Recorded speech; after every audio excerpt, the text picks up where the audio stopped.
5 signs that your liver needs help. 1.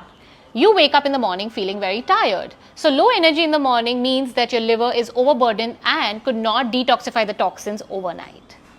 Second, you cannot lose weight easily. So if you're not able to lose weight easily, it means that your liver is sluggish, and since liver metabolizes all the nutrients including your fat, you start gaining a lot of weight here when your liver is not doing well, and that will not go easily.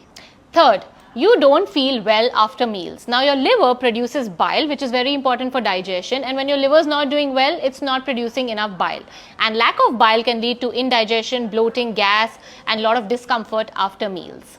Fourth, you are not able to focus or concentrate. Well, now your brain requires a lot of blood, and when your liver is not detoxifying, the toxic dirty blood increases the chances of brain fog.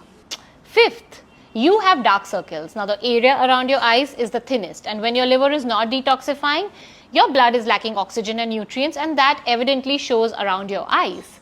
So guys, if you have any of these symptoms, then it's time that you start helping your liver, and one way you can help your liver is with this liver cleansing juice, which I have mentioned in the caption below, so do check it out.